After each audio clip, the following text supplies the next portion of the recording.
CO2 basically coming off the top. Well, that's venting off. I'll hook up the water line. It would have been easier to go gasoline. No, yeah, of course. 'Cause gasoline's totally a great idea right now. Yeah, it's like night.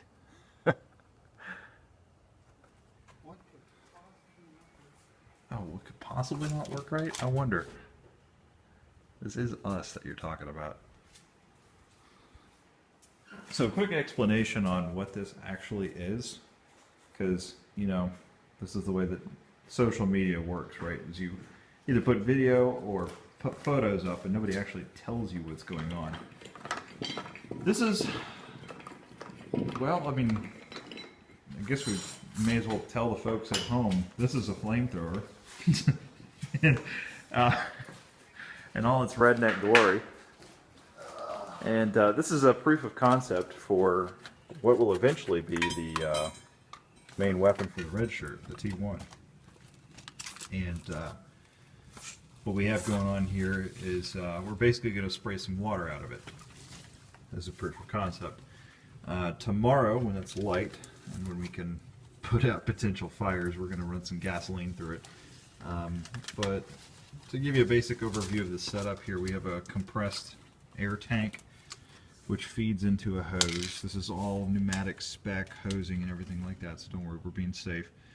And this is going up through basically a power washer head. This is off of a power washer. And we duct taped a propane torch to it that has a hold on switch. And this is going into basically a commercial power jet sprayer or power washer sprayer head on there. That's going to disperse the gasoline, and we have gasoline in here. And hopefully get a good fuel air mixture and we'll get a flamethrower. So Chad's going to put some water in here. And we're going to show you this running with water. Again, as a proof of concept. This gasoline in the real platform. Right. Now this will not look like this when it's actually on the robot. Actually, we'll build a custom gas tank.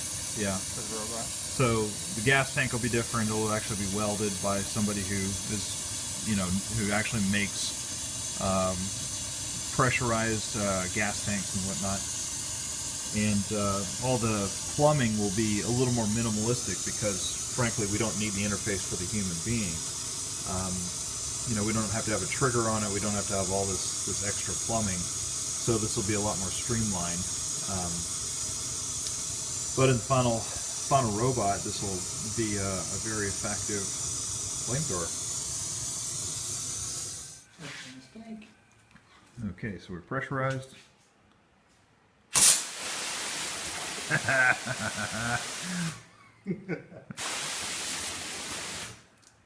So imagine that's gasoline. Yeah, so that'll be gasoline in the... Right. So it'll go straight through the flame. Here.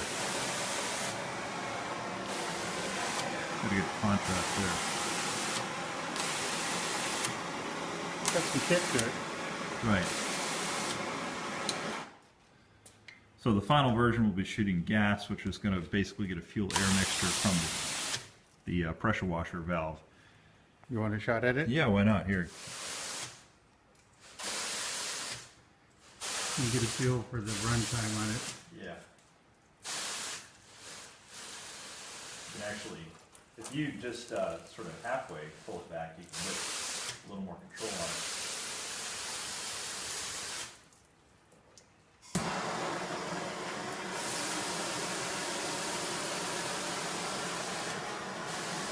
Yeah, that'll be pretty good.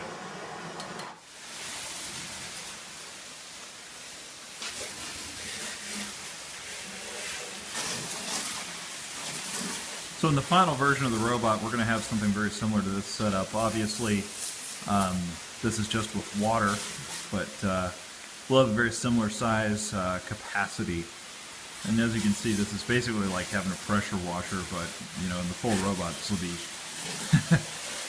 it'll be gasoline. And you can't see it because, of course, it's nighttime right now, but and my camera's not really going to reach out into the darkness, but it's getting some pretty good range. I'd say probably, what, 20 or 30 feet, which is more than adequate. And this is a small pressurization tank, so we're not necessarily getting quite as much as we could have. Right.